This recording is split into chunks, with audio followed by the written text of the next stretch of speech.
வாரங்களாக நீர் ஆண்டவரே நீர் பேசி வந்த வார்த்தைக்கு நன்றி செலுத்துகிறேன். ஆவிக்குரிய போராட்டத்துல ஒரு விசுவாசி எப்படி விளங்க வேண்டும் என்று ஆண்டவரே நீர் சொல்லிக் கொடுத்தீர். அதன்படி இந்த நாள்ல கூட ஆண்டவரே உம்முடைய ஆண்டவரே வல்லமை மறுபடியும் இந்த வார்த்தையோட இடைபட வேண்டுமா நான் ஜெபிக்கிறேன். எனக்கும் எங்களுக்கும் தேவ ஆவியானவரே நீ விளங்கப்படுத்துவீராக, புரிய பண்ணுவீராக. சிந்தைகள் இதயங்களை ஒருமனப்படுத்துகிறோம். தேவ ஆவியான எங்கள் அசைவாடும் ஆண்டவரே ஆவியின் பட்டயமாகிய அந்த தேவ வசனம் எங்களோடு ஆண்டவரே எங்கள் சிந்தைகளோடு எங்கள் இதயங்களோட கலக்கட்டும். நீ விரும்புகிற வண்ணமாக எங்கள் ஒவ்வொருடைய வாழ்க்கை ஆண்டவரை உமக்கேற்ற பாத்திரங்களாக எங்களை மாற்றி அமைப்பீராக. இயேசு மூலம் ஜெபிக்கிறோம் எங்கள் பிதாவே. ஆமென். இந்த நாளில் நான் கடந்த 6 வாரமாக சத்தியத்தை குறித்து பேசினேன், நீதியை குறித்து பேசியிருந்தேன், சமாதானத்தை குறித்து பேசினோம், விசுவாசத்தை குறித்து பேசியிருந்தேன். அதோட இல்லாதபடி ரட்சிப்பை குறித்து பேசி கடைசி வாரத்துல போன வாரத்துல தேவ வசனமானது ஒரு மனிதனுடைய வாழ்க்கையில எப்படி இருக்க வேண்டும், அது என்னென்ன செய்கின்றது என்பதை குறித்து நான் விளங்கப்படுத்தினேன், புரியப்படுத்தினேன். கர்த்தர் தேவ ஆவியானவர் கூட இருந்தார். இந்த நாளிலே இன்னும் ஒரு தேவ காரியம் உண்டு. ஆவிக்குரிய வார்த்தை, ஆவிக்குரிய வாழ்க்கையிலே எனக்கும் உங்களுக்கும் இங்கே முக்கியமாக ஒரு பங்கு வகிக்கிறது ஆவிக்குரிய போராட்டத்திலே. அதனால்தான் இதுக்கு இன்னைக்கு தலைங்க வந்து இந்த எனர்ஜி என்று கொடுத்தேன். ஏனென்றால் ஒரு திறம் அல்லது ஒரு திறமை அல்லது ஒரு பலம் அல்லது ஒரு வல்லமை எனக்கும் உங்களுக்கும் நிச்சயமாக வேண்டும். ஆவிக்குரிய போராட்டத்திலே போராடுவதற்கு நான் கடந்த 6 வாரத்திலே பேசி வந்த அந்த போராயுதங்களை நீங்கள் எடுத்து யுத்தத்துக்கு ஆயத்தமாக இருக்க வேண்டுமா இருந்தால் இன்னைக்கு நான் பேச போற ஒரு காரியம், முக்கியமான காரியம், அது எனக்கும் உங்களுக்கும் நிச்சயமாக தேவையாக இருக்கிறது. இந்த நாள்ல கூட ஜெபம் எனக்கும் உங்களுக்கும் ஒரு சக்தியாக இருக்கிறது.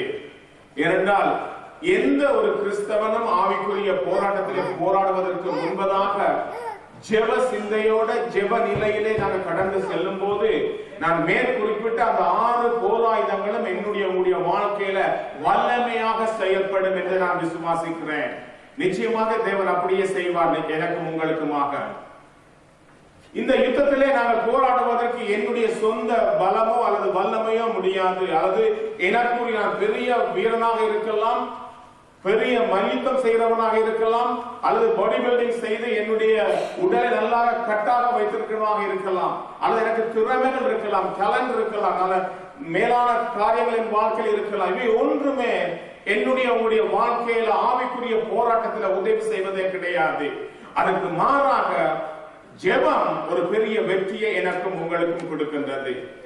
ஆனா ஜெபம் என்று சொல்லும் போது சாதாரண ஜெபங்கள் அல்ல. இன்னைக்கு நான் சொல்ல போற அந்த பவுல் இந்த அதிகாரத்தில் எபேசியர் 6ஆம் அதிகாரத்தில் இதை முடிக்கும் போது இந்த 6 போராயுதங்களை முடித்து கடைசியாக ஒரு வார்த்தையில சொல்லி அதை முடிக்கிறார். அதனால இன்னைக்கு நான் சொல்ல போற அந்த பவுலுடைய சிந்தையோட இருந்த அந்த ஒரு முக்கியமான ஒரு காரியமானது எனக்கும் உங்களுக்கு நிச்சயமாக ஒரு உதவி செய்யும் என்று நான் விசுவாசிக்கிறேன். தேவ ஆவியான நிச்சயமா நம்ம அதில் இடைப்பட்டு அப்படியே அவங்க வாழ்க்கையில் ஒவ்வொருவரையும் செய்வாராக. ஆதாரமாக ஒரு வார்த்தை வாசிக்க போகிறோம். எபேசியர் 6ஆம் அதிகாரம் 18வது வசனத்தை வாசிக்க போமாக. எபேசியர் 6ஆம் அதிகாரம் 18வது வசனம். The book of Ephesians chapter 6 verse 18. எந்த சமயத்திலும் சகல விதமான வேண்டுதலோடும் விண்ணப்பத்தோடும் ஆவியிலே ஜெபம் பண்ணி அதன் பொருட்டு மிகுந்த மன உறுதியோடும் சகல பரிசுத்தவான்களுக்காகவும் பண்ணும் வேண்டுதலோடும் குறித்துக் கொண்டிருங்கள். அதாவது இந்த ஒரு வசனத்திலே 3 காரியத்தை இங்கே பவுல் எனக்கும் உங்களுக்கும் கற்றுக் கொடுக்க விரும்புகிறார். இந்த ஜெபமானது எந்த சமயத்திலும் விண்ணப்பம் பண்ணக்கூடியவராக இருக்க வேண்டும். அதுக்கு நேரம், காலம், இடம், ஏவுதல் பொருள் ஒன்றும் கிடையாது. எந்த நேரத்திலும் எந்த சமயத்திலும் நான் நீங்களும் ஜெபிக்கக்கூடியவர்களாக இருக்க வேண்டும். அது மாத்திரமல்ல, இன்னொரு வார்த்தை கூட எழுதுறார், ஆவியிலே ஜெபம் பண்ண வேண்டுமா, மிகுந்த மன உறுதியோட. ஆவியிலே ஜெபம் பண்ணும் போது மிகுந்த மன உறுதியோட ஜெபிக்க வேண்டும். அதோடு நிப்பாட்டாதபடி பரிசுத்தவான்களுக்காக நீங்கள் நிச்சயமா ஜெபம் பண்ண வேண்டும், கூடவே விழித்துக் கொள்ள வேண்டும் என்ற ஒரு பெரிய ஒரு எச்சரிக்கையை இங்கே அவர் கொடுத்திருக்கின்றார். அப்ப இந்த அருமையான இந்த மாலை வேளையில வார்த்தை கேட்டிருக்க அருமையான தேவனுடைய பிள்ளைகள், உங்களுக்கு தேவன் இந்த மாலை வேளையில ஜெபத்தை குறித்த ஒரு முக்கியமான ஒரு காரியத்தை உங்க வாழ்க்கையில செயல்படுவாராக நான் விசுவாசிக்கிறேன். ஜெபம் என்பது நானும் நீங்களும் தேவனோட தொடர்பு கொள்வதாக இருக்கின்றது. அப்ப எந்த சமயத்தில் நான் சொன்ன வார்த்தை வருவதனால நானும் நீங்களும் தேவனுடைய பிரசன்னத்தை விட்டு விலகுவர் அல்ல. இப்ப தகப்பனோட பிள்ளை பேசுவதா இருந்தால் தகப்பனுக்கும் பிள்ளைக்கு தொடர்பு உண்டு.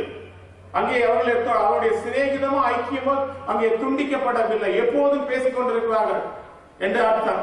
அப்ப நானும் நீங்களும் ஜெபிக்கிறவளா இருப்போமா இருந்தால் எனக்கும் உங்களுக்கும் அந்த தேவ வல்லமை எப்பொழுதும் இடைப்படுகின்றது, அது நிப்பாட்டப்படவில்லை. நீங்க போன் பண்ணும் போது இங்க ஒரு ஆள் கால் பண்றீங்க, அல்லது உங்களுக்கு ஒரு ஆள் கால் பண்ணும் போது அந்த அடுத்த பக்கத்துல யாரு இருக்கிறாரு உங்களுக்கு தெரியாது. ஆனா நீங்க ரிசீவரை தூக்க வேண்டும், தூக்கினாதான் நீங்க அங்க பேசுவதை கேட்க முடியும். அப்ப அதே போல ஜெபமானது எப்பொழுது நான் நீங்கள் தேவனோட தொடர்பு கொண்டிருக்கும் போது மாத்திரம்தான் அந்த எந்த சமயத்தில் என்ற வார்த்தை வருகிறது, எந்த சமயத்தில் என்னாலே உங்களால் ஜெபிக்க முடியும். நீங்க நாளுக்கு நாள் ஜெபிக்காதபடி இன்னைக்கு ஜெபித்து நாளைக்கு ஜெபிக்காம நாளைக்கு ஜெபிச்சு மறுநாள் ஜெபிக்காம இருப்பீர்கள் என்றால் அந்த எந்த சமயம் என்ற வார்த்தை இங்கே வந்து பொருந்தாதும் எனக்கு உங்களுக்கும் வாழ்க்கையில. அப்படி எந்த சமயத்தில் இருக்கு நான் நீங்கள் என்ன செய்ய வேண்டும் என்றால் எப்பொழுதும் தொடர்ந்து எந்த விதத்திலும் நான் நீங்களும் நிச்சயமாக ஜெபிக்கிறவர்களாக இருக்க வேண்டும். அப்படி ஜெபிக்கும் போது அப்போதான் எனக்கும் உங்களுக்கும் தேவனுக்கும் அந்த வல்லமை உள்ள தேவனுடைய தொடர்புகள் எப்பொழுதும் நமக்குள்ளே இருந்து கொண்டிருக்கிறது. அடுத்த சொல்றார் வந்து சகல விதமான வேண்டுதலோடும் விண்ணப்பத்தோடும் ஜெபிக்க வேண்டுமா? ஜெபம் என்பது தனிப்பட்ட தேவைகள் உண்டு, உண்மைதான். ஆனா அப்படி தனிப்பட்ட தேவைகளுக்கு மாத்திரம் அல்ல ஜெபம். முக்கியமாக விண்ணப்பமும் வேண்டுதலும் அதோட சேர்ந்து நன்றி செலுத்தலும், ஸ்தோத்திர பலி நிச்சயமாக எனக்கு உங்களுக்கு வர வேண்டும். நன்றி இல்லாதவர்கள் வாழ்க்கையில மிகவும் கஷ்டமான வாழ்க்கையா இருக்கும். செய்த நன்மைகளுக்கு நன்றி செலுத்த வேண்டும். குழந்தை தேவனால் கொடுக்கப்பட்டதுனாலே அந்த தேவனுக்கு நன்றி செலுத்துவோமா இன்றைக்கு இந்த குழந்தையை கொண்டு வந்தார்கள். இந்த தேவனுக்கு நிச்சயமா நன்றி. வேறு எங்கு போவதற்கு முன்பதாக ஆலயத்துக்கு வந்தது காரணம் அவன் தேவன் கொடுத்த ஈவா இருப்பதனால் இங்க சுவாமி காலை ஆலயத்துக்கு கொண்டு வந்தார்கள். அப்ப நான் கொடுக்கிற எல்லா காரியமும் தேவனுக்கு நன்றி செலுத்துறவர்களாக இருக்க வேண்டும். அப்படி நாம் நன்றி செலுத்துறவா இருக்கும் போதுதான் தேவன் என்னை உங்களை சகல வேண்டுதலுடன் செய்வதற்கு உதவி செய்த தேவனாகவே இருக்கிறார். நாங்கள் எப்போதாவது தனிப்பட்ட ஜெபத்துக்கு ஜெபிக்கும் போது, என்னுடைய சொந்த ஜெபத்துக்கு ஜெபிக்கும் போது சில சமயத்துல மற்ற ஆசீர்வாதங்களாக இழந்து விடுகிறோம். நாங்கள் மற்ற ஜனங்களுக்காக ஜெபிக்கும் போது தேவன் எனக்கும் உங்களுக்கும் விசேஷமான ஒரு ஆசீர்வாதத்தை கட்டளையிடுவார். யோபுடைய வாழ்க்கையில யோபுக்கு இந்த பிரச்சனையில பார்க்கும் போது வேதம் சொல்லுது வந்து அவன் தன் நண்பர்களுக்காக ஜெபித்த பொழுது என்ன செய்தார் தேவன்? அவனுடைய சிறையிருப்பை தேவன் விடுவித்தார் என்று வேதம் கூறுகிறது. அப்ப மற்றவர்களுக்காக ஜெபிக்கிறவளா இன்டர்செசர், அதாவது பரிந்து பேசுகிற ஜெபம் அல்லது திறப்பின் வாசலிக்கக்கூடிய ஜெபம் எனக்கும் உங்களுக்கும் வேண்டும். ஏன்னா அது மற்றவருடைய வாழ்க்கையில் ஒரு ஜெயத்தை கொடுக்கும் போது அந்த ஜெயத்தினால எனக்கும் உங்களுக்கும் ஒரு ஜெயத்தை தேவன் நிச்சயமாக கட்டளையிடுவார். இன்னொன்று அங்கே பவுல் வந்து ஆவியினால் ஜெபம் பண்ண வேண்டுமா?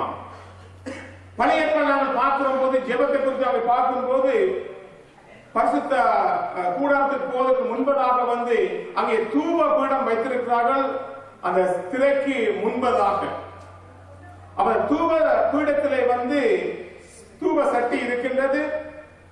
அந்த தூப வர்க்கம் எப்போது செயல்படும் என்று சொன்னால் அந்த நெருப்பிலே தூப வர்க்கத்தை போடும் போதுதான் அந்த சாம்பிராணியோ அல்லது புகையோ வெளியில வருகிறது. தூப வர்க்கம் வெளியில வருகிறத பார்க்கிறோம், வாசனை வெளியில வருகிறது. அப்ப நெருப்பானது இங்கே பரிசுத்த ஆவியானவருக்கும் தூப வர்க்கமானது ஜெபத்துக்கும் ஒப்பனையாக வேதத்திலே பழைய ஏற்பாடு குறிப்பிட்ட நல்லான காரியம் இங்கே புதிய ஏற்பாட்டுக்கு நாங்கள் பெறும்போது அது எனக்கும் உங்களுடைய வாழ்க்கை நிஜமாக மாறுகிறது. அப்ப நெருப்பு இல்லாவிட்டால் அங்கே அந்த தூப வர்க்கம் ஒன்றுமே செய்யாது. அப்ப ஆவியிலே ஜெபம் பண்ணும் போது நிச்சயமாக வந்து தேவன் எனக்கும் உங்களுக்கும் ஒரு பெரிய விடுதலை கொடுப்பார். அப்ப சில சமயத்தில் மனுஷிகத்துல பாஸ்ட் பண்ணி ப்ரே பண்ணி இருப்பாரு, எந்த பிரயோஜனம் கிடையாது. ஒரு பாஸ்டிங்கா இருக்கலாம், பிரேயரா இருக்கலாம், வந்து நாங்க அடிக்கடி செய்வது நல்லது காரியம் பாஸ்ட் பண்றது. ஆனா தேவ ஆவியானுடைய வழிநடத்தலால செய்யும் போது அந்த ஜெபமானது தேவ சமூகத்தில் எட்டுகிறது. ஏனென்றால் தேவனுக்காக காத்திருந்து நாங்க ஜெபிக்கிறோம். இங்கே பவுல் குறிப்பிட்ட அந்த ஆவியினாலே ஜெபம் என்பது அந்நிய பாஷையை குறித்து அவர் பேசவில்லை. இந்த இடத்துல அவர் எதை குறித்து பேசுகிறார் என்றால் ஆவியுடைய சித்தத்தை அறிந்து நீங்க ஜெபம். நீங்க ஜெபிக்கும் போது உங்களுக்கு என்னன்னு தெரியாது. அதனால தேவ ஆவியானவர் நீங்க ஜெபிக்க வேண்டிய காரியத்தை உங்களுக்கு கற்றுக் கொடுப்பார். அது மாத்திரமல்ல, அதோட நின்று விடாதபடி தேவனுடைய சித்தத்தின்படி ஜெபிப்பதற்கு அந்த ஆவியானவர் உதவி செய்வாராம். அதை குறித்து நான் மற்ற காரியம் வரும்போது நான் பேச வாஞ்சிக்கிறேன். ஆவியானவர் சிந்தனைகளை வகையறுக்கிற தேவன். லூக்கா 12ஆம் அதிகாரம் 12ஆம் வசனம் சொல்லுது, நீங்கள் போங்கள், பேச வேண்டிய இடத்துல நீங்க எதை பேச வேண்டும் என்பதை தேவ ஆவியானவர் வாயிலே போடுவார், அவர் அந்த வார்த்தையினால் நிரப்புவார்னு போட்டிருக்கு. அப்ப எந்த இடத்துல நாங்க போறோமோ அல்ல எப்ப நாங்க ஜெபிக்கிறோமோ அந்த ஜெபத்துக்கு தேவ ஆவியானவர்கள் ஆவியிலே ஜெபம் பண்ணும்படி, தேவ சித்தத்துக்கு ஜெபம் பண்ணும்படி எனக்கு உங்களுக்கு உதவி செய்வார். ஏன் அதை இங்க பவுல் எழுதினாங்க நான் பின்பில் சொல்லுகின்றேன். ஒரு வசனம் வாசிக்க போமாக, ரோமர் 8ஆம் அதிகாரம் 26 27 வாசிக்க போமாக. The book of Romans chapter 8 verses 26 and 27.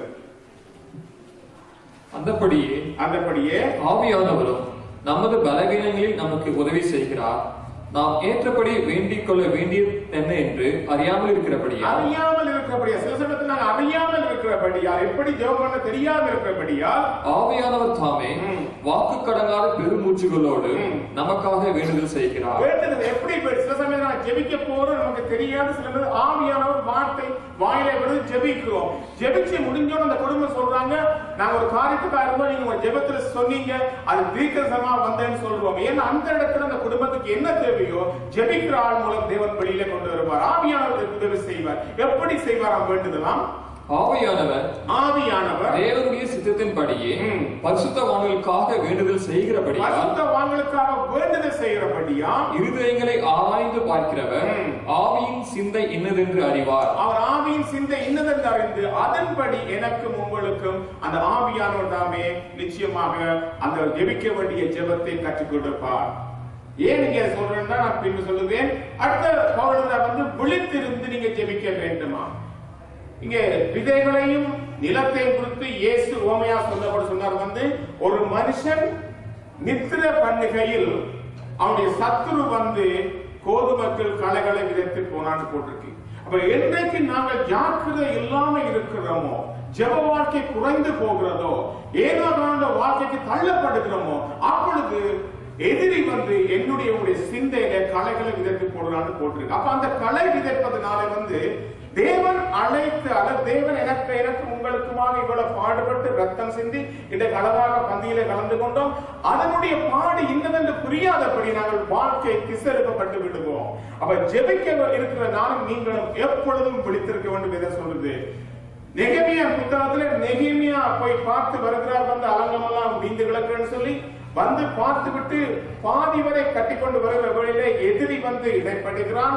எதிரிகள் இடைப்பட்ட பொழுது அங்கே வேதம் சொல்லுது, அவன் தேவனை நோக்கி ஜெபம் பண்ணி அந்த எதிரிகளின் நிமித்தம் இரவும் பகலும் ஜாமக்காரர்களை வைத்தார்கள், விழித்திருந்தார்கள். எதுக்கு சொன்னால் அவள் எதிரி தாக்காதபடி விழித்திருந்தார்கள். இன்றைக்கு நானும் நீங்களும் ஜெபிக்கிறோட இருக்க வேண்டுமா இருந்தால் எப்பொழுதும் தயாராக இருக்கிறோம். ஏன்னா எனக்கும் உங்களுக்கும் இந்த ஆவிக்குரிய படல 3 காரியம் இருக்கிறது. உலகத்தோடு நாம போராடி கொண்டு வருகின்றோம், மாம்சத்தோட போராடி கொண்டோம், மாம்சம் பலவீனமானது, இதோட போராடுகிறோம். அது மாத்திரமல்ல, பிசாசோட போராடுகிறோம், தந்திரங்களோட போராடுகிறோம். இந்த 3 காரியத்தை நீங்க ஜெயம் பெற வேண்டுமா இருந்தால் எப்பொழுதும் ஜாக்கிரதையாக இருக்க வேண்டும். இயேசு ஒரு வார்த்தை ஒன்று மத்தேயு 13ஆம் அதிகாரம் 33ஆம் வசனத்துல அக்காலத்தை நீங்கள் அறியாதபடியினாலே வரக்கூடிய காரியங்களை, உலகத்தில் வரக்கூடிய நிகழ்வுகளை உங்களுக்கு அறியாதபடியினாலே நீங்கள் எச்சரிக்கையாயிருங்கள், விழித்திருங்கள், ஜெபம் பண்ணுங்கள். 3 காரியத்தை இயேசு சொல்ற அந்த வார்த்தை. ஏன்னா உலகத்தை ஜெயிக்க வேண்டுமா இருந்தால் நீங்க விழித்திருக்க வேண்டும், ஜெபம் பண்ண வேண்டும், நீங்க ஜாக்கிரதையாக இருக்க வேண்டும். மாமிசத்தை குறித்து பேசுற இயேசு மார்க் 14ஆம் அதிகாரத்தில் 38ஆம் வசனம் சொல்லுது, நீங்க சோதனைக்கு உட்படாதபடி நீங்க விழித்திருங்கள். ஆவி உற்சாகம் உள்ளதுதான், ஆனால் மாமிசமோ பலவீனமானது. மாமிசத்தை மேற்கொள்ள வேண்டுமா இருந்தால் ஜெபம் முக்கியம், விழித்திருக்க வேண்டும். பிசாசை வெல்வதற்காக பவுல் நீங்கள் நிச்சயமாக எந்த சமயத்திலும் சர்வதமான வேண்டுதலோடும் விண்ணப்பத்தோடும் ஆவியிலே ஜெபம் பண்ணி இங்கே விழித்திருங்கள். இந்த அருமையான மாலை வேளையிலே தேவன் நம்மோட இடைப்பட்டுக் கொண்டிருக்க, நிச்சயமாக தேவன் நம்மோட இடைப்படுவாராக. ஜெபத்தை குறித்து இயேசு கற்றுக் கொடுக்கும் போது பரலோகத்தில் இருக்கிற எங்கள் பிதாவே என்று சொன்னாரே தவிர என்னுடைய பிதா தனிப்பட்ட முறை சொல்லவில்லை. ஏனென்றால் ஜெபம் ஜெபிக்கும் பொழுது எனக்கு ஜெபிக்க வேண்டியது உண்மைதான். தனிப்பட்ட ஜெபம் என்னோட வாழ்க்கையிலும் கண்டிப்பா தேவை, இல்லைன்னு சொல்லவில்லை, நல்லது. ஆனா அதற்கு மேலாக மற்றவர்களுக்காக நாம் ஜெபிக்கும் பொழுது தேவன் அந்த ஜெபத்தை கேட்கிற தேவனாகவே இருக்கிறார். இங்கே பவுல் ஆவியிலே ஜெபம் பண்ணுங்கன்னு சொல்லிவிட்டு அது கீழே உள்ள வசனங்களை இங்க வாசிக்கும் போது சொல்றார் நான் சுவிசேஷத்துக்காக சங்கிலியால் கட்டப்பட்டிருக்கிறேன். ஸ்தானாதிபதியாக நான் தைரியமாக வாசிங்க 19 வாசிங்க. சுவிசேஷத்திற்காக சங்கிலியால் கட்டப்பட்டிருக்கிற ஸ்தானாதிபதியாகிய நான் அதை பற்றி பேச வேண்டியபடி தைரியமாய் பேசத்தக்கதாக நான் தைரியமாய் என் வாயை திறந்து சுவிசேஷத்தின் ரகசியத்தை அறிவிக்கிறதற்கு வாக்கு எனக்கு கொடுக்கும்படி எனக்காகவும் விண்ணப்பம் பண்ணுங்கள். என்ன சொல்றாரு? அவருடைய வாழ்க்கையில இந்த சரித்திரம் சொல்லுது, 6 மணித்தியாலத்துக்கு ஒரு முறை ஒவ்வொரு ரோம போர்ச்சோட கட்டப்படுவார். வீட்டு காவல வைத்திருந்த பொழுது அது எழுதுகிறார் எபேசு சபைக்கு. அப்ப அந்த 6 மணி நேரங்கள் அவர் இன்னொரு போர் சேவனோட கட்டப்பட்டிருக்கும் போது, சங்கிலியா கட்டப்பட்டிருக்கும் போது இங்கே அவர் எபேசு சபைக்கு எழுதுகிறார். வேதம் சொல்லுது அவர் 3வது வானம் வரைக்கும் போயிட்டு வந்தவர். அவ்வளவு வல்லமை உள்ள மனுஷன். ஏன் அவருக்கு ஜெபம் தேவை? இயேசு சொல்றாரு, வாங்கப்பா நான் போறேன் மலைக்கு, தனியாக போறேன், எனக்காக நீங்க காத்திருந்து ஜெபம் பண்ணுங்க. ஏன் இயேசுக்கு ஜெபம் தேவை? பரந்து பேசுற ஜெபங்கள் நிச்சயமாக எனக்கும் உங்களுக்கும் விடுதலை கொடுக்கக்கூடியதாக இருக்கிறது. அப்படிப்பட்ட ஒரு வல்லமை உள்ள மனுஷன் பவுல் எழுதுறார், நான் 3வது வானத்துக்கு போனேன்ப்பா, உண்மைதான், என்னுடைய திறமையெல்லாம் இருக்கு, ஆனால் பேர் கூட சொல்லவில்லை, யாரும் கூட சொல்லவில்லை. அவரை குறித்து எழுதுறார் அதிகாரத்தை கொரிந்து சபைக்கு போகும்போது. அப்ப அப்படி எழுதின ஒரு மனுஷன் நீங்க எழுதுற எபேசு சபைக்கு வரும்போது நீங்க மற்ற பிரச்சனைக்கு அல்ல, அந்த 6 மணி நேரத்துக்கு ஒரு முறை ஒரு போர்ச்சோட கட்டப்படுகிறேனே அவனுக்கு நான் சுவிசேஷத்தை சொல்ல வேண்டும். அவனுக்கு சொல்வதற்கு இந்த மகிமையுள்ள இந்த சுவிசேஷத்துடைய இந்த ரகசியத்தை நான் சொல்றதுக்கு எனக்கு தருணம் கொடுக்கப்பட்டிருக்கு, வாக்கு கொடுக்கப்பட்டிருக்கிறது, சான்ஸ் கிடைத்திருக்கிறது. அதை விட்டு விடாதபடி நான் பேச வேண்டுமா இருந்தால் எனக்காக நீங்க ஜெபம் பண்ணுங்க. அதுக்கு ஆவியானவர் உதவி செய்வார். அவருக்கு தெரியும் எப்படி ஜெபம் பண்ணணும்னு சொல்லி அந்த ஜெபிக்கிறதுக்காக எனக்கு உங்களுக்கு உதவி செய்யற தேவ ஆவியானவர் அந்த இடத்துல பவுல் குறிப்பிட இந்த காரியம் ஆவியிலே நீங்க ஜெபம் பண்ணுங்க. அந்த இடத்துல தேவ ஆவியானவர் உங்களுக்கு எப்படி ஜெபிக்க என்பதை நிச்சயமாக கற்றுக் கொடுப்பார். அருமையான மாணவர்கள்ல நானும் நீங்களும் என்னுடைய தனிப்பட்ட ஜெபம் மாத்திரமல்ல, மற்ற விசுவாசங்களுக்காக ஜெபிக்கும் போது தேவன் நிச்சயமாக அந்த ஜெபத்தை, அவர்களுடைய ஜெபத்தை, என்னுடைய ஜெபத்தை கேட்டு அவனை விடுவிக்கிற மாத்திரமல்ல, அந்த விடுதலைனால எனக்கும் ஒரு பெரிய பலமே கொடுப்பார். ஜெபம் என்பது தேவனுடைய வார்த்தையோட ஜெபம் ரெண்டும் இணைகிறது. எங்கே தேவ வார்த்தை வருகிறதோ அந்த இடத்துல ஜெபம் இருக்கும் போது இந்த வார்த்தையும் ஜெபமும் சேர்ந்து விடுதலை கொடுக்கக்கூடியமா இருக்கிறது. அப்போஸ்தலர் 6ஆம் அதிகாரத்திலே சொல்லுது, நாங்களோ ஜெபம் பண்ணுவதிலும் தேவனுடைய வசனத்தை போதிக்கிறதிலும் ஊழியத்திலும் நாங்கள் இடைவிடாமல் தடுத்திருந்தோம். அப்ப 2 காரியமும் ஒரு கிறிஸ்தவ வாழ்க்கையில முக்கியமா இருக்கிறது. ஆவிக்குரிய போராட்டத்திலே ஜெயம் பெற வேண்டுமா இருந்தால் தேவனுடைய வசனம் முக்கியமா இருப்பது போல ஜெபம் அதற்கு மேலாக இருக்கின்றது. ஏன் நாங்கள் ஜெபம் பண்ண வேண்டும்? ஒரு வசனத்தை வாசிப்போமாக. லூக்கா 21ஆம் அதிகாரம் 36ஆம் வசனத்தை வாசிப்போமாக. லூக்கா 21ஆம் அதிகாரம், the Luke chapter 21 verse 36. லூக்கா 21ஆம் அதிகாரம் 36ஆம் வசனம். ஆகையால் இனி சம்பவிக்க போகிற இவைகளுக்கெல்லாம் நீங்கள் தப்பி மனுஷகுமாரனுக்கு முன்பாக நிற்க பாத்திரவான்களாக எண்ணப்படுவதற்கு எப்பொழுதும் ஜெபம் பண்ணி விழித்திருங்கள் என்றார். ஒரே ஒரு காரியத்தில் அவர் வரும்போது நாங்கள் அவருக்கு முன்பாக நிற்கத்தக்க பாத்திரங்களாக மாறும்படியாக, ஆலயத்துக்கு வருவது நல்லது, காணிக்கை கொடுக்கிறது நல்லது, எல்லா காரியம் நல்லது. அதை விட மேலான காரியம் ஜெபிக்கிறவர்களாக இருப்பது மிகவும் மேலான காரியம். மற்றவர்களுக்காக ஜெபிக்கிறது, பரிந்து பேச ஜெபம் நிச்சயம் முக்கியமானது. ஏன்னா வேற சொல்லுது, இனி சம்பவிக்க போற காரியங்களுக்கு, உலகத்துல வரக்கூடிய காரியங்கள், இந்த போராட்டங்கள், இந்த காரியத்தை நீ ஜெயம் பெற வேண்டுமா, நீ தப்ப வேண்டுமா இருந்தால் அந்த மனுஷகுமாரன் வருவதற்கு முன்பதாக நிற்கும்படி பாத்திரங்களாக எண்ணப்படுவதற்கு எப்பொழுதும் ஜெபம் பண்ணி விழித்திருங்கள். ஆனா ஜெபம் பண்ணும் போது ஒரு முக்கிய காரியம் எனக்கு உங்களுக்கும் வருகிறது. எதிரி கொண்டு வருகிறார். எதை கொண்டு வருகிறார்? சோர்வு. சோர்வு. அதனால்தான் விழித்திருக்க ஆண்டவர் லூக்கா 18:1 ஆண்டவர் சொல்றார் நீங்கள் சோர்ந்து போகாமல் எப்பொழுதும் ஜெபம் பண்ண வேண்டும். சோர்வு வரும் என்று ஆண்டவர் தெரியும். அதனால சோர்ந்து போகாமல் நீங்க ஜெபம் பண்ண வேண்டும். அப்ப ஜெபிக்கிற பிள்ளைகள் எல்லோருக்கும் சோர்வு வருகிறது. ஏதோ ஒரு காரியத்துல சுற்றுப்புற சூழலா சோர்வு வருகிறது, கேட்ட சம்பவத்தால் சோர்வு வருகிறது, அல்லது ஏதோ ஒரு காரணத்தால சோர்வு வருகிறது. தூக்கமோ ஏதோ நிறைய சாப்பிட்டாலும் சோர்வு வரும். அப்ப ஏதாவது சோர்வு நீங்க அடையாளம் கண்டு விடுங்க. சோர்வு வரும்போது ஜெபம் பண்ண முடியாது. அப்ப சோர்வு இல்லாம நீங்க ஜெபம் பண்ண வேண்டுமா இருந்தால் தேவனுக்கு ஒப்புப்படுத்தி ஆவியாவுடைய துணியோட ஜெபிக்க வேண்டும். இந்த தேவன் எனக்கும் உங்களுக்கும் அன்பும் பலமும் தெளிந்த புத்தியுள்ள ஆவியை கொடுத்திருப்பதனால் அந்த ஆவியான நிச்சயமா எனக்கும் உங்களுக்கும் சோதனைக்கு உட்படாதபடி நாங்கள் விழித்திருந்து ஜெபிப்பதற்கு தேவன் நிச்சயமாக உதவி செய்வார். இன்றைக்கு நான் முக்கியமா பேச போவது காரியம் சோர்வை குறித்து பேசிவிட்டு இந்த சோர்வு வராம நாங்கள் ஜெபித்தோம் என்றால் நாம் யார் என்பதை உங்களுக்கு காட்டிக் கொடுக்க விரும்புகிறேன். ஒரே ஒரு வசனத்தை வாசிக்க போறோம். சங்கீதம் 143 அதிகாரம் 3-4 வாசிக்க போமாக. The Psalms 143, chapter 143, verses 3 and 4.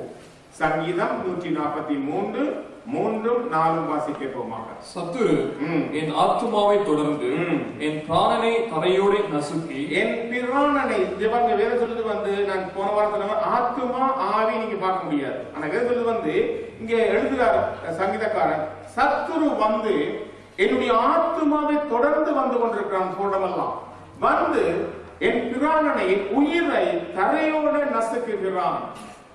ஆங்கிலத்தில் enemy crush my life down to the ground. அதாவது மல்யுத்த போட்டியில எப்பொழுது ஒரு ஆளை அடிச்சு கீழே தரையோட விழுத்துகிறாங்களோ அதே போல எழும்ப விடாதபடி விழுத்துற அதே போல அந்த தரையோட விழுத்தி என்னை வைத்திருக்கிறான். அதோட நிப்பாடு வாசிங்கள். வெகு காலத்துக்கு முன் மரித்தவர்கள் போல் என் இருளில் இருக்க பண்ணுகிறான். வெகு காலம் நான் உயிரோட தான் இருக்கிறேன். ஆனா வேதம் சொல்லுது வெகு காலத்துக்கு முன்பாக மரித்தவன் போல். ஒரு மனுஷன் மரித்து விட்டானா இருந்தால் கொஞ்ச நாட்களுக்கு பின்பாது எல்லா அந்த ஷேப் அந்த காரியம் எல்லாம் போய்விடும். இப்ப வேதம் சொல்லுது இப்ப நான் இருக்கிறேன், உயிரோட தான் இருக்கிறேன். என்னுடைய உள்ளான தோற்றங்கள் எல்லாம் போய்விட்டது, வெளி தோற்றங்கள் போய்விட்டது, அடையாளங்கள் மாறிவிட்டது, எல்லாமே போய்விட்டது. இப்ப ஏன்னா வெகு காலத்துக்கு முன்பாக மரித்தவன் போல ஏன்னா எதிரி என்னை நசுக்கி வைத்திருக்கிற அழும்பா முடியாதபடி. அப்படி இருக்கும் போது என்னுடைய ஆத்மாவிலே ஒரு உயிர் கிடையாது. அப்படி இருக்கும் போது வேறு சொல்லுது அப்படிப்பட்ட மனுஷன் வெகு நாட்களுக்கு முன்பாக மரித்தவன் போல அவன் இருளில் அங்கே இருக்கப்படுகிறான்.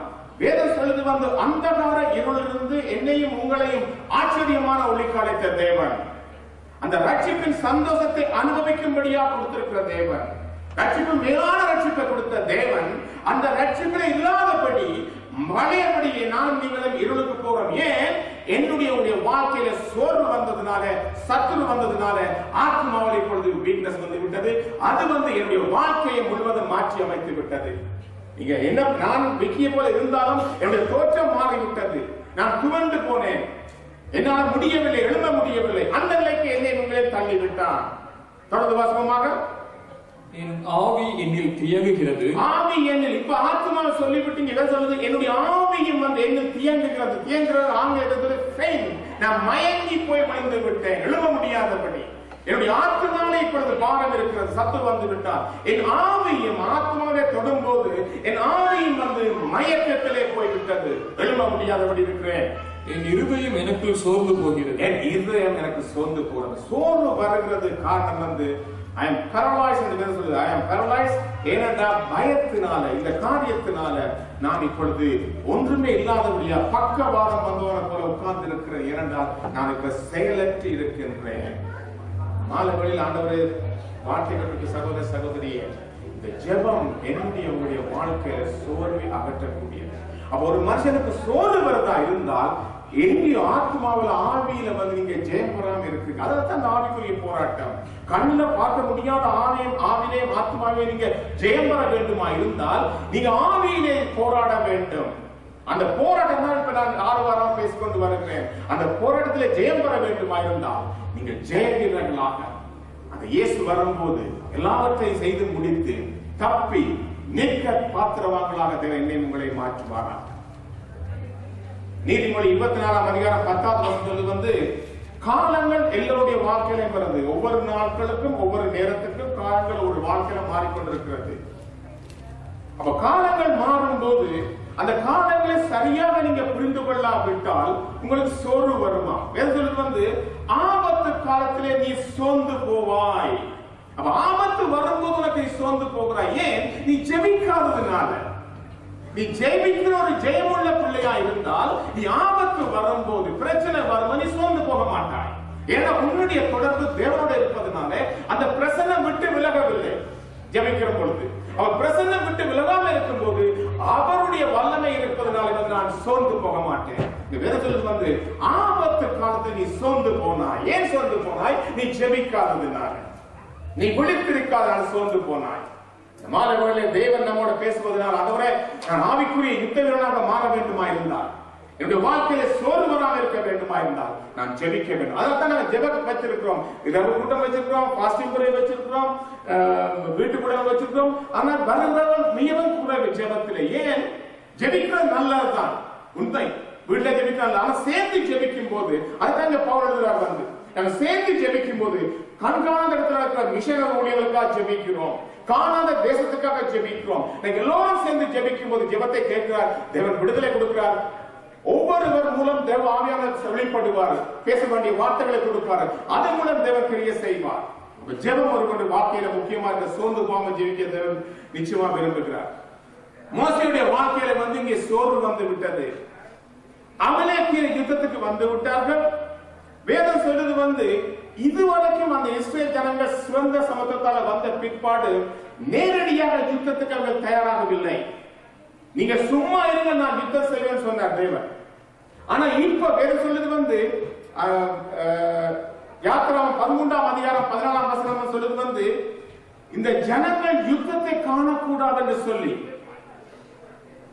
கிட்ட, அதாவது கானானுக்கு போறது மிகவும் கிட்ட சமயமா இருந்தாலும், அவர் பெலிஸ்திய வழியாக அவர் போவது சமயமாக இருந்தாலும் அந்த வழியாக தேவன் அவரை நடத்தவில்லை. ஏனென்றால் இவர் அந்த வழியாக போகும்போது பெலிஸ்தியோட சண்டை பிடிக்கவனும் யுத்தத்தை பார்த்து மனம் உடைந்து போயிடுவார்கள் சொல்லி தேவன் அவ்வளவு கரிசனையாக என்னையும் உங்களையும் அங்கே எகிப்திலிருந்து அந்த ஜனங்களை பாதுகாத்து கொண்டு வந்தார்.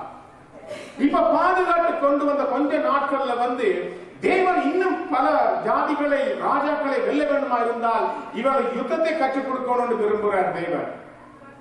அவங்க அமலேக்கியருக்கு ஒரு யுத்தம் பண்ணுவதற்கு மோசே ரெடியாக இருந்தாலும் அவன் சோர்ந்து போய்விட்டான். வேதம் சொல்லுது அவன் மேலே ஏறி ஜெப நிலையில் இருக்கின்றான். கீழே யோசுவா பட்டயத்தினாலே ஆட்களோட சண்டை பிடித்துக் கொண்டிருக்கிறான். அவன் ஜெபம் என்பது தெரியும், மேலே இருக்கிறோம், கீழே ஆவியின் பட்டயம் என்பது போன வாரம் பார்த்தா வார்த்தையினாலே. அப்ப நாங்கள் ஒரு எதிரியை ஜெயம் பெற வேண்டுமா இருந்தால் ஜெபம் முக்கியம், தேவனோட வார்த்தையின் தேவை. மோசே இயேசுவுக்கு சார்பாக அல்லது அதுக்கு ஒப்பனையாக வேற சொல்லுது அங்கே மலையிலிருந்து பரிந்து பேசி ஜெபம் பண்ணி கொண்டிருக்கிறார். ஊரும் ஆரோனும் கரங்களை உயர்த்தி சோர்ந்து போயிருக்கின்றார். அப்பொழுது யோசுவா கீழே எல்லா அமலேக்கியரையும் வெட்டி போடுகிறார். அப்படி வெட்டி போட்டு அவர் ஜெயத்தை பெற்றுக் கொண்டார்கள்.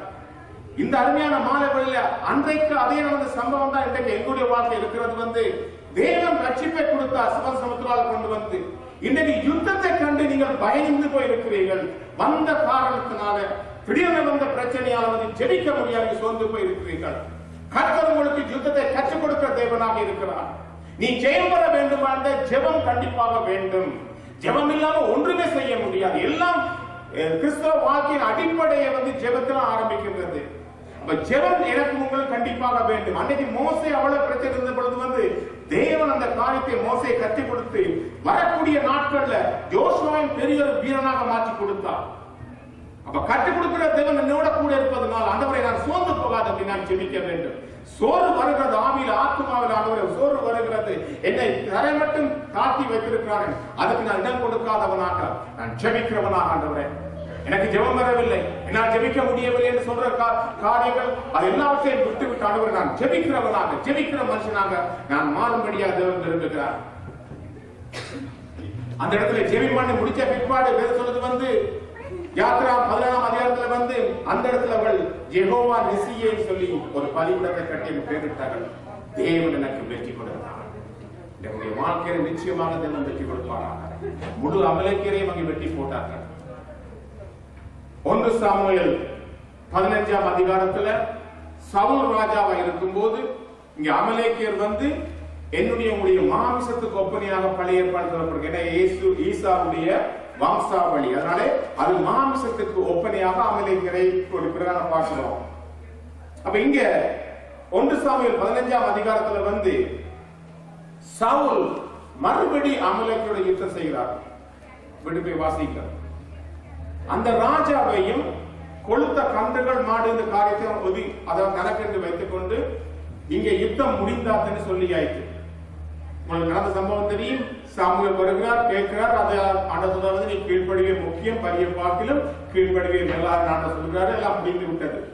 2 சாமுவேல் 1ஆம் அதிகாரத்துக்கு போகும்போது எந்த அமலேக்கியர் அவர் பேசாம விட்டாரோ சவுல், அதே அமலேக்கியனால என்ன நடந்தது?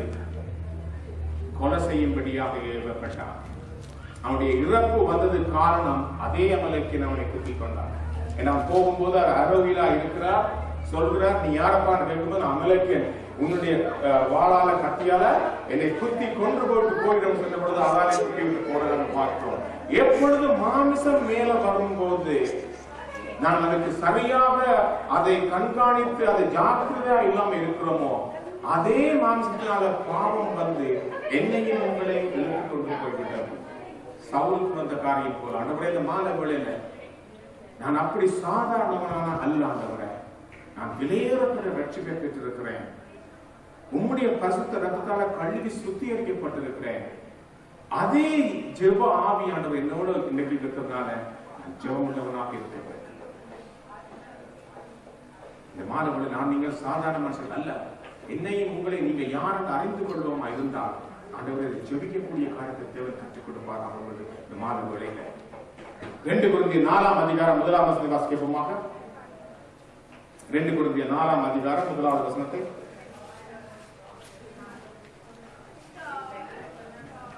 இப்படிப்பட்ட ஊழியத்தை உடையவர்களாகிய நாங்கள் இரக்கம் பெற்றிருப்பதால் சோர்ந்து போகிறதில்லை. இங்கே ஒரு சோர்வை பற்றி எழுதுகிறார். கொரிந்து சபைக்கு போகும்போது இங்கே பவுல் இன்னொரு காரியத்தை குறிக்கிறார். ஆரம்பிக்கும் போது இப்படிப்பட்ட ஊழியத்தை உடையவர்களாகிய நாங்கள் இரக்கம் பெற்றிருக்கும் தேவனிடத்தை இருந்து அதனால சோர்ந்து போவதில்லை. அப்ப எப்படிப்பட்ட ஊழியத்தை தேவன் கொடுத்திருக்க எனக்கும் உங்களுக்கு? அதுக்கு முதல் அதிகாரத்துல கடைசி வசனத்தை வாசிங்கள். நாம் எல்லோரும் திறந்த முகமாய் கர்த்தருடைய மகிமையை கண்ணாடியிலே காண்கிறது போல கண்டு ஆவியாய் இருக்கிற கர்த்தரால் அந்த சாயலாக தானே மகிமையின் மேல் மகிமை அடைந்து மறுரூபப்படுகிறோம். என்னுடைய உங்களுடைய ஊழியம் மறுரூபமாக வருகிற வாழ்க்கை, தேவனோட இடைப்படுகிற ஊழியம். அந்த 3ஆம் அதிகாரம் 2வது 2 கொரிந்தியர் 3ஆம் அதிகாரத்துல மோசேயுடைய ஊழியத்தையும் பழைய ஏற்பாட்டு ஊழியத்தையும் புதிய ஏற்பாட்டு ஊழியத்தையும் இங்கே அவர் ஒப்பிட்டு எழுதுகிறார். கொரிந்து சபைக்கு போகும்போது பவுல் 2க்கும் உள்ள வித்தியாசம் என்னப்பான்னு பார்த்துட்டு எழுது அவர்கள் விளங்கப்படுத்தின பிற்பாடுதான் அந்த வார்த்தை சொல்றாரு. இப்படிப்பட்ட ஊழியத்தை உடையவர்களாகிய நீங்களோ இரக்கம் பெற்றிருப்பதனால சோர்ந்து போவதில்லை. அப்ப பழைய ஏற்பாட்டு ஊழியக்காரரையும் மோசையும் வைத்து புதிய ஏற்பாடுல இருக்கிற அந்த கொரிந்து சபையும் வைத்து இங்க எழுதுகிறார் அந்த ஒரு காரியத்தை. மோசே பழைய ஏற்பாடுல நீங்க பாத்தீங்கன்னா ஒரு தனி மனுஷனாக மேலே ஏறி தேவனோட ஐக்கியப்பட்டு சீனாய் மலையிலே 40 நாள் காத்திருந்து தேவனுடைய வல்லமையை பெற்று வருகிறான். பறந்து பேசுறவனாக இருக்கிறான் பார்க்கிறோம். ஆனா புதிய ஏற்பாட்டு சபையில இப்ப நமக்கு எல்லாரும் பறந்து அதாவது ஜபிக்கிறவர்களாக இருக்கிறோம். எல்லோரும் தேவ சமூகத்திலே போற ஜனங்களாக இருக்கிறோம். அன்னைக்கு போக முடியாது, கிட்ட மலைக்கு கிட்ட கூட வரக்கூடாது. மோசே போயிருந்த மலைக்கு கிட்ட வந்தா கூட ஆடா இருந்தாலும் மாடா இருந்தாலும் மனுஷனான இவன் சாவி தேவன் சொன்னார். அவ்வளவு வல்லமுள்ள தேவனாக இருந்தார்.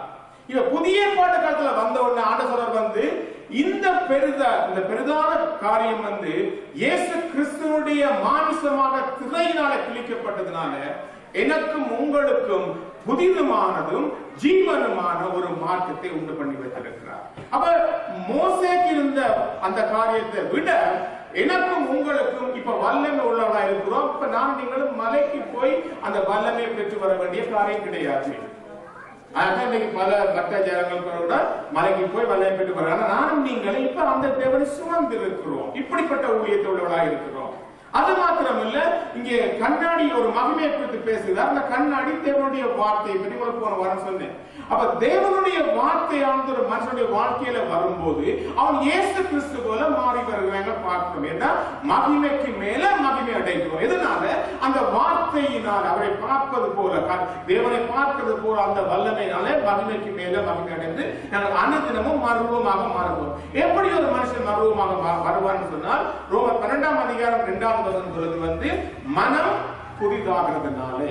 மனம் மைண்ட் சேஞ்ச் பண்ணணும். மனம் புதிதாகிறதா இருந்தால் அவனுடைய செய்கைகள் மாற வேண்டும், அவனுடைய குணங்கள் மாற வேண்டும், திங்க் பண்ற காரியங்கள் மாற வேண்டும். எல்லாம் நான் போன வாரம் பேசினேன், அதுக்கு நான் பேசவில்லை. அப்ப மனம் மாறுவதனாலே நாங்கள் மர்வமாக மாறுகிறோம். அப்ப அந்த மர்வமாக மாறும் போது தேவ வல்லமையை நாங்கள் மகிமைக்கு மேல மகிமை அடைகிறோம் என்று வேதம் சொல்லுது. இங்க பழைய ஏற்பாட்டு காலத்துல வெளிப்படையான காரியங்கள், வெளிப்படையான அடையாளங்கள், ஒரு மனிதர் என்ன செய்ய வேண்டும் என்று ஆண்டவர் கட்டளை கொண்டு என்ன காரியம் செய்ய வேண்டும். இந்த வெளிப்படையான காரியம் ஒரு மனுஷனை தேவ சாயலாக மாற்றாது.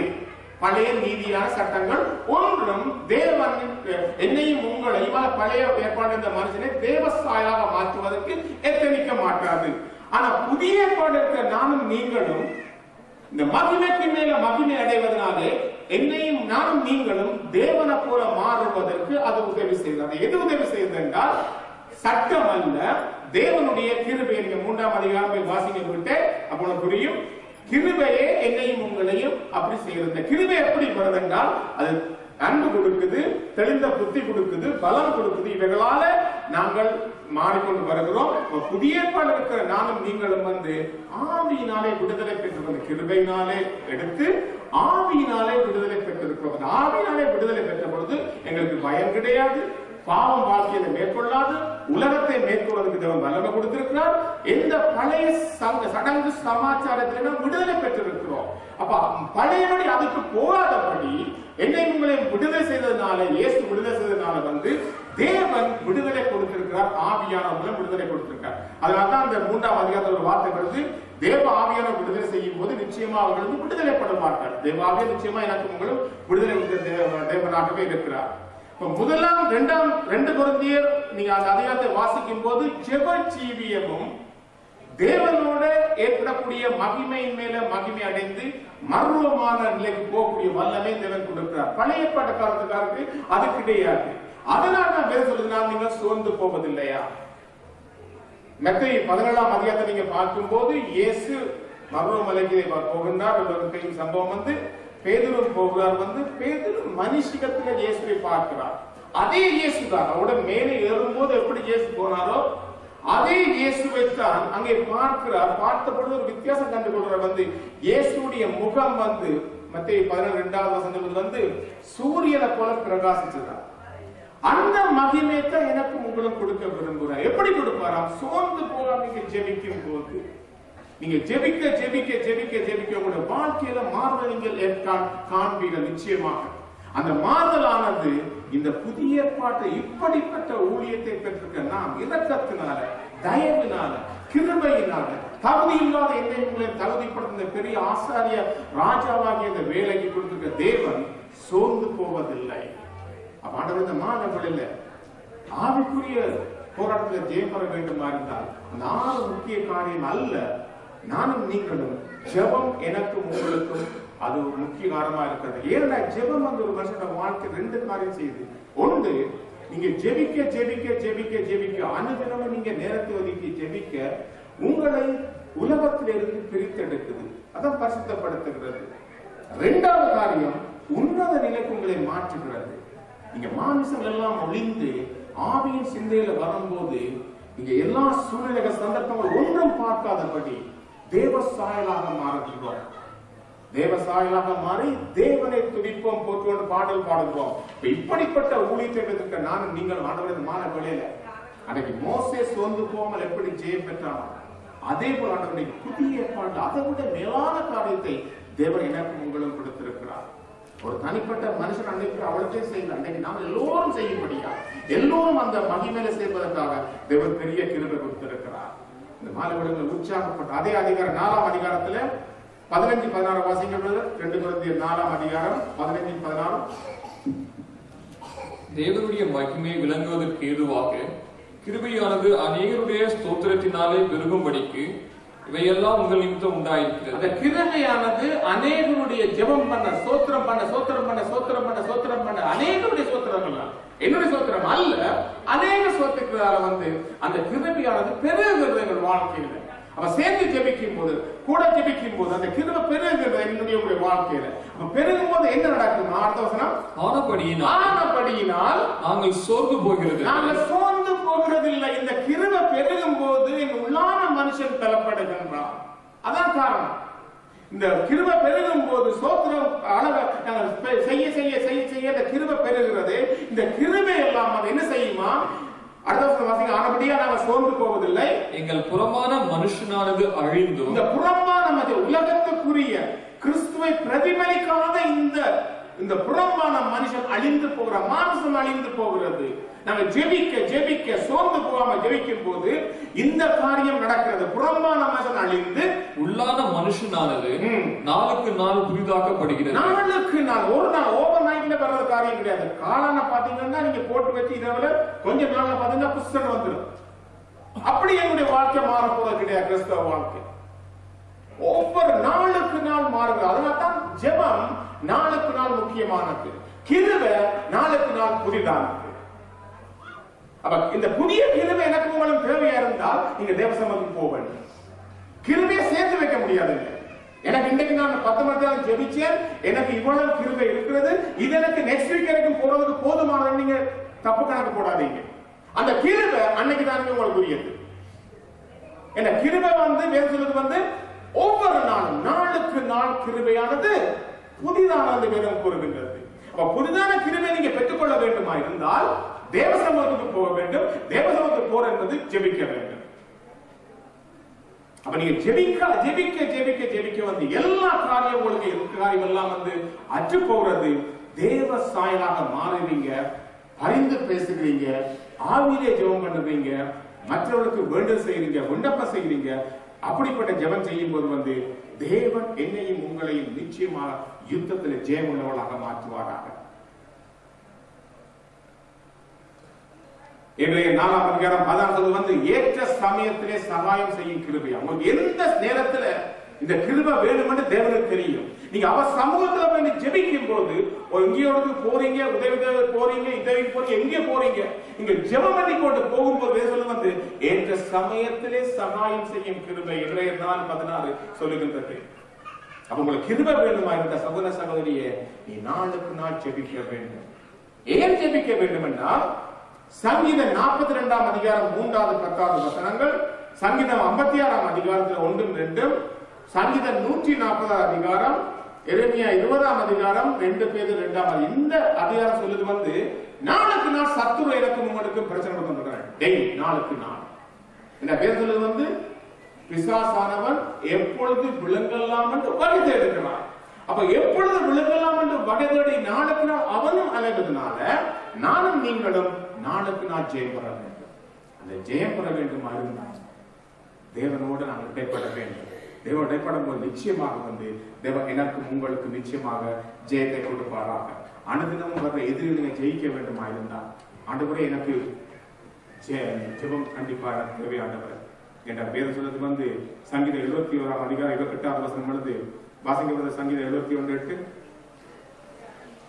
Psalm 71:8. என் வாய் உமது துதியினாலும், என் வாய் நாள்தோறும் உமது துதியினாலும், நாள்தோறும் உமது மகத்துவத்தினாலும் நிறைந்திருப்பதாக. உம்முடைய மகத்துவத்தினாலும் என்னுடைய வாய் ஆண்டவரே நாள்தோறும் எப்படி நிறைந்திருக்க முடியும்? தேவனுடைய துதியினாலும் மகத்துவத்தினாலும் என்னுடைய வாய் நிறைந்திருக்க வேண்டுமா இருந்தால் நான் வாய் விட்டு ஜெபம் பண்ணிருக்க வேண்டும். அதனால்தான் வாய் நிறைந்திருக்கு. அதுக்கு மாறாக வேற காரியங்கள் எனக்கு உங்களுக்கு வாய் நிறையக்கூடாது. அது தப்பான வழியை கொண்டு போய்விடும் என்னை உங்களை. மகத்துவத்தை இழந்திருப்பதாக. 15 வசனம், என் வாய் நாள்தோறும் உமது நீதியையும் உமது ரட்சிப்பையும் சொல்லும். ரட்சிப்பே சொல்லும். அன்றைக்கு சங்கீதக்காரன் சொல்லி போய் எங்க இடத்தோட தாழ்த்தி வைத்திருக்க போல அந்த ரட்சிப்பு இழந்து போய் இருளில் இருக்கிற ரட்சிப்பு கிடையாது. நான் ஜெபிக்க ஜெபிக்க ஜெபிக்க ஆண்டவரே உடைய நீதி, ஆண்டவரே உடைய ரட்சிப்பை என் வாய் சொல்லிக் கொண்டே இருக்கும் ஆண்டவரே. ஏனென்றால் ஜெபம் அப்படி செய்ய நான். இன்னொரு வசனம் வாசிங்கள். சங்கீதம் 25:5 வாசிப்போம். Psalms 25:5. உம்முடைய சத்தியத்திலே என்னை நடத்தி, ஆண்டவரே உம்முடைய சத்தியத்திலே என்னை நடத்தும் ஆண்டவரே. என்னை போதித்தருளும். நீரே என் ரட்சிப்பின் தேவன். நீரே என் ரட்சிப்பின் தேவன். உம்மை நோக்கி நாள் முழுவதும் காத்திருக்கிறேன். உம்மை நோக்கி ஆண்டவரே நாள் தோறும் ஆண்டவரே. ஏனென்றால் நடத்துவதற்கு நாள் தோறும் காத்திருக்க வேண்டும். அவர் காத்திருக்கும் போது தேவன் நிச்சயமாக எனக்கும் உங்களுக்கும் வந்து கிருபை செய்வாராக. மாணவர்கள் உற்சாகப்பட்டு இதுவரைக்கும் நீங்க ஜெபநிலை ஜெபிக்காத இருக்கிறீங்க. ஜெபத்தோட நீங்க கலந்து கொள்ளுங்கள். ஜெப குழுக்களோட கலந்து கொள்ளுங்கள். ஜெபிக்கிறதை கற்றுக்கொள்ளுங்கள். ஜெபியுங்கள். கூட்டாக சேர்ந்து ஜெபிக்கும் போது தேவன் நிச்சயமா உங்க குடும்பத்துல மாத்திரமல்ல மற்ற காரியங்களை தேவன் சுரேப்ப மாற்ற தேவனா இந்த மாணவர்களை உற்சாகப்படுத்துகிறேன். ஜெபமானது எனக்கும் உங்களுக்கும் ஒரு ஜெயத்தை கொடுக்கக்கூடிய வாழ்க்கை இருப்பதனால ஒரு வல்லமை திறமை வர வேண்டும். என்னுடைய வாழ்க்கையில வந்து ஜெபம் பண்ணணும். சோர்ந்து போகாம ஜெபிக்க தேவன் கற்றுக் கொடுத்திருக்கிறார். இந்த மாத வேளையில நம்முடைய வாழ்க்கையில ஆவிக்குரிய யுத்தத்தில் நாங்கள் ஜெயம் பெற வேண்டுமா இருந்தால் உங்களுடைய வாழ்க்கையில ஜெபம் ஒரு முக்கிய காரணமாக இருப்பதனால இந்த மாணவர்களை உற்சாகப்படுத்துகிறேன். ஒரு காரியம் நான் எல்லோரும் எழுந்திருந்த ஒரு காரியத்தை நான் வாசிக்க விரும்புகிறேன். வேற திருப்பிக் கொள்ளுங்கள். ஒரு மனப்பட்டு வாசிக்கிறீங்க. 7 காரியத்தை இங்கே பவுல் எழுதுகிறார். வந்து எபேசு சபை 3ஆம் அதிகாரத்துல இப்படிப்பட்ட வாக்கியானவரை உங்கள் நெஞ்சிலே கைவிட்டு தேவோட பேசிக்கொள்ள, என்னோட பேச வேண்டாம், தேவோட பேசிக்கொள்ள.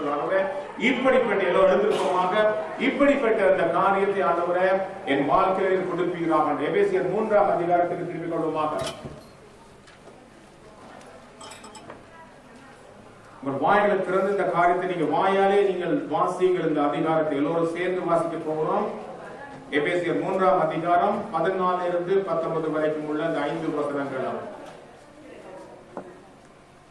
எடுத்த பிற்பா நம்ம வாசிக்க போமாக.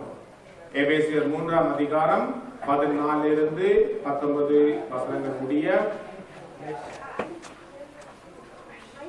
ஓகே, சேர்ந்து வாசிப்போமாக.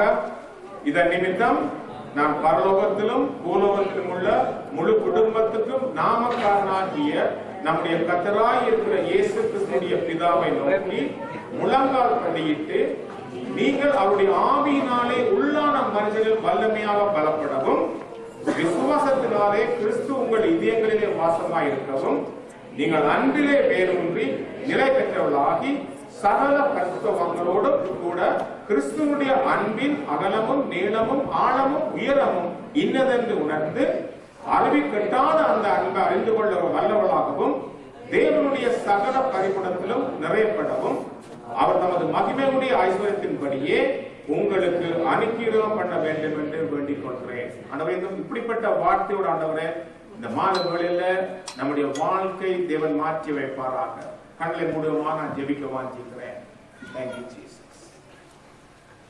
தகப்பனே, நாங்கள் வாசித்த வார்த்தையின்படி கேட்ட வார்த்தையின்படி இந்த மாலை வேளையில உம்முடைய சமூகத்துக்கு வருகிற ஆண்டவரே, ஆண்டவரே பரலோகத்திலும் பூலோகத்திலும் முழு குடும்பத்துக்கும் எல்லா நாமத்துக்கும் மேலான நாமம் உடைய இயேசுவே, உம்முடைய நாமத்தினால் நாங்கள் வருகிறோம் ஆண்டவரே. உம்மை நோக்கி நாங்கள் பார்த்த ஆண்டவரே, நாங்கள் அறிக்கை செய்கிறோம். உம்முடைய ஆவியினால் ஆண்டவரே என்னுடைய உள்ளான மனுஷன் நீர் ஆண்டவரே வல்லமையாக மாற்றும் ஆண்டவரே. என் புறம்பான மனுஷன் ஆண்டவரே அழிந்து போவதாக, உள்ளான மனுஷன் ஆவியிலே பலப்படும்படியான கிருபை கொடுப்பீராக. விசுவாசத்திலே ஆண்டவரே கிறிஸ்துவே உம்முடைய வல்லமையின் இதயங்களிலே எப்போதும் வாசமாக ஆண்டவர் தங்கி இருப்பதாக. நாங்கள் அன்பிலே ஆண்டவரே கிறிஸ்துவுடைய அன்பிலே வேரூன்றி நிலை பெற்றவர்களாகி ஆண்டவரே சகல பரிசுத்தவான்களும் கூட ஆண்டவரே கிறிஸ்துவுடைய அன்பினாலே அகலமும் ஆழமும் நீளமும் உயரமும் இன்னதென்று உணர்ந்து கொள்ளும்படியான கிருபைகள் வாழ்க்கையில ஒவ்வொருவருக்கும் கொடுப்பீராக ஆண்டவரே. அறிவு கட்டாத அந்த அறிவை அந்த அன்பை ஆண்டவரே அறிந்து கொள்ளக்கூடிய வல்லவர்களாக மாற எங்களுக்கு கிருபை தருவீராக. தேவனுடைய சகல பரிபூரணத்திலும் நாங்கள் நிறையப்பட ஆண்டவரே நிரப்பப்படத்தக்கதாக ஓவர்ஃப்ளோ காணத்தக்கதான நிறைந்து வழியக்கூடிய ஒரு ஆசீர்வாதத்தை பெறுகிற பிள்ளைகளாக இருக்க எங்களுக்கு கிருபை தருவீராக ஆண்டவரே. உடைய மகிமையின் ஐஸ்வர்யத்தின்படியே எங்கள் ஒவ்வொருவருக்கும் தேவரை நீர் அனுக்கிரகம் செய்ய வேண்டும் என்று நாங்கள் ஜெபிக்கிறோம். ஆவிக்குரிய வாழ்க்கையில் ஆண்டவரே நாங்கள் ஜெயம் பெற வேண்டுமா இருந்தால் தேவரீர் உடைய கிருபை என் வாழ்க்கையில கடந்து வரட்டும். நான் ஜெபிக்கிற காரியங்கள் ஆண்டவரே பரலோகத்தில் நிச்சயமா கேட்கப்பட வேண்டுமா இருந்தால் ஒரு காரியம் நாங்கள் ஜெபிக்க வேண்டும் ஆண்டவரே, உம்முடைய சித்தம் இந்த பூலோகத்தில் நிறைவேறட்டும் அப்பா. நீ கற்றுக் கொடுத்த விதமாக, சீசனில் சொல்லிக் கொடுத்த விதமாக ஆவியிலே ஜெபம் பண்ணும்படியாக என் தேவரீர் இன்ன விதமாக ஜெபிக்கும்படியாக நாங்கள் பலவீனமாக இருக்கும் போது தேவாவியானவரே தேவனுடைய சித்தம் இது என்று அறிந்து நீர் ஜெபிக்கிற வல்லமை எங்கள் வாயிலே போடுவதனால் மக்கு நன்றி செலுத்துகிறோம். எங்களோட கூட பலப்படும் ஆண்டவரே. நாங்கள் ஜெயம் பெற்றவர்களாக நீர் வரும்போது சகலத்தை முடித்து அந்த மகிமை உள்ள தேவன் வரும்போது நிற்கத்தக்கதான திராணி உள்ளவர்களாக மாற்றும் ஆண்டவரே. இவ்வளவு பெரிதான வல்லமை உள்ள ஊழியத்தை பெற்றிருக்க நாம், ஆச்சரியத்தை பெற்றிருக்க நாம் ஆண்டவரே, நாம் சோர்ந்து போகாதபடி இரக்கத்தை பெற்றவர்களாக உடைய கிருபையிலே பெறுகிற பிள்ளைகளாக அந்த கிருபையான ஆண்டவரே என் உள்ளான மனுஷனை மாற்றி என்னை மருவமடைய செய்யட்டும். நாளுக்கு நாள் உடைய புதிய கிருபையினால் என்னை நிரப்புவீராக. அந்த புதிய கிருபையான ஆண்டவரே அந்த நாளுக்கு வேண்டிய பலத்தை எனக்கு கொடுக்கின்றது. நீ தகுந்த நேரத்தில் செய்ய வேண்டிய காரியம் இன்னதென்று உனக்கு ஆவியானவர் கற்றுக் கொடுப்பதனால் அந்த சகாயம் செய்யும் கிருபையை பெற்று நான் முன்னேறி செல்லத்தக்கதான கிருபைகளை கொடுப்பீராக. எங்களுடைய போராட்டம் எல்லாம் மாம்சத்தோடு அல்ல ஆண்டவரே, அரண்களை நிர்மூலமாக்கத்தக்கதாக அது தேவ பலத்துக்கு ஒத்த பலமாய் இருப்பதனால் அந்த மகிமையின் மேல் மகிமை அடைந்து நான் மருவமடையத்தக்கதான கிருபைகளை கொடுப்பீராக. உம்மை பிரதிபலிக்கிறவனாக எந்த சந்தர்ப்பத்திலும் எந்த வேளையிலும் ஆண்டவரே நான் துணிந்து ஜெயத்தோடு நடக்கூடியவனாக என்னை மாற்றும். எந்த விதத்திலும் சோர்வு என்னுடைய வாழ்க்கையில் என்னுடைய ஆவியில ஆத்மாவை ஆண்டவரே கலக்காதபடி, என்னை நசுக்கி பழையபடி இருளை என்னை தள்ளாதபடி, நான் மயக்கத்திலே இல்லாதபடி ஆண்டவரே என்னை உயிர்ப்பையும் உயிர்ப்பிக்கிற ஆவியானவரே உயிர்ப்பிப்பீராக. ஒவ்வொரு பிள்ளைகளையும் தட்டி எழுப்புவீராக ஆண்டவரே, ஜெப வீரர்களாக எழுப்புவீராக. வரக்கூடிய நாட்கள் ஆண்டவரே ஜெயம் பெற்ற பிள்ளைகளாக குடும்பத்தில் ஆண்டவரே வேசனடக்கல்ல தங்களுடைய காரியத்தில் ஜெயம் பெற்றவர்களாக நிற்கும்படியான கிருபையை கொடுப்பீராக. ஒரு பரிந்து பேசக்கூடிய ஒரு ஆவியானவரே எங்கள் வாழ்க்கையோட இடைப்படுவீராக. பவுல் சொன்னது போல ஆண்டவரே விழித்திருந்து ஜெபிக்கத்தக்கதான கிருபைகளை எங்களுக்கு கொடுப்பீராக. சோர்ந்து போகும்போது எதிரி வந்து எங்கள் சிந்தைகளை களைகளை விதைப்பதனால் அந்த களைகளுக்கு இடம் கொடுக்காதபடி எங்கள் இதயங்களை விளைநிலங்களை ஆண்டவரே எப்போதும் ஆண்டவரே ஜாக்கிரதையாக பார்த்துக் கொள்ளத்தக்கதான கிருபைகளை கொடுப்பீராக. மாலவழியில் ஆண்டவரே மறுபடியும் உடன்படிக்கை செய்திருக்கிற தேவ சமூகத்தில் புதிய உடன்படிக்கைக்கு சொந்தக்காரா இருக்க நாம் இயேசுவின் பரிசுத்த இரத்தத்தால் எழுதப்பட்ட வல்லமை உள்ள புதிய ஏற்பாட்டு ஊழியக்காரா இருக்க நாம் தொடர்ந்து இயேசுடைய சிந்தையோடு எங்கள் சிந்தையில கலக்கட்டும். வரக்கூடிய நாட்கள் ஆண்டவரே நாம் எல்லாவற்றையும் செய்து முடித்து பிசாசின் தந்திரங்களை அறிந்து கொள்ளத்தக்கதான கிருபைகளை எங்களுக்கு கொடுப்பீராக. மாலவழி விசேஷமா வந்து ஒவ்வொரு பிள்ளைகளுக்காக நான் ஜெபிக்கிறேன். தேவ கிருபை ஆண்டவரே கடந்து வந்து ஒவ்வொரு பிள்ளைகளை தேவ கிருபை ஒவ்வொரு பிள்ளைகளையும் பெருக செய்வதாக ஆண்டவரே. அதற்கு ஒவ்வொரு பிள்ளைகளும் விசேஷமா நான் ஜெபிக்கிறேன். தேவனுடைய பலமும் கிருபையும் தெளிந்த புத்தியும் அன்பும் ஆண்டவரே தேவாவியானவரே நிரப்புவீராக ஒரு பிள்ளைகளை. பயமுள்ள ஆவியை கொடுக்காதபடி எப்பொழுதும் நம்மளோட கூட இருக்கிற நல்ல ஆவியானவரை நீ கிருபை கொடுத்து பயணத்த வேண்டுமா நான் ஜெபிக்கிறேன். நாளுக்கு நாள் எங்களை மறுவப்படுத்தும் உமக்கேற்றபடி எங்கள் சிந்தையோடு ஆண்டவரே எங்கள் மனம் புதிதாக மாறும்படியான கிருபை கொடுப்பீராக. இந்த மாணவர்கள் வந்து ஒவ்வொரு பிள்ளைகளுக்கு விசேஷமா ஜெபிக்கிறேன். தேவ வல்லமை தேவ கிருபை கடந்து வரட்டும். சரீரத்துல தேவ பலம் வரட்டும் ஆண்டவரே. ஒரு தேவ ஆரோக்கியம் கடந்து வருவதாக. தொடர்ந்து வந்து ஆசீர்வதிப்பீராக, கிருபை கொடுப்பீராக. வர தரப்பட்ட குடும்பம் கூட நான் ஜெபிக்கிறேன். பேசுற பிள்ளைகளுக்காக ஜெபிக்கிறேன். ஆண்டவரே பலத்தினால் இடைக்கட்டுவீராக. தயவு கிருபை கடந்து வரட்டும் ஆண்டவரே. படிக்கிற பிள்ளைகளுக்கு ஞானம் வல்லமை உடைய பலத்திலிருந்து கடந்து வரப்பட்டும் அப்பா. நாமத்தை உயர்த்துகிறோம், மகிமைப்படுத்துகிறோம். இந்த மாணவர்களுக்கு வந்து ஒவ்வொரு குடும்பங்களையும் நான் முகத்தில் ஒப்புக்கொடுக்கிறோம். எல்லா துதியும் கனமும் மகிமையும் ஒருவருக்கே செலுத்துகிறோம். மீட்ப இயேசு மூலம் நன்றி செலுத்தி ஜெபிக்கிறோம் நம்முடைய பிதாவே. ஆமென். சுலமாகிய ஆத்மாவே கர்த்தரை ஸ்தோத்திரி. உள்ளமே கர்த்தரை ஸ்தோத்திரி. ஆத்மாவே கர்த்தரை ஸ்தோத்திரி. கர்த்தரை சர்வ வரங்களை மறவாதே. ஆமென்.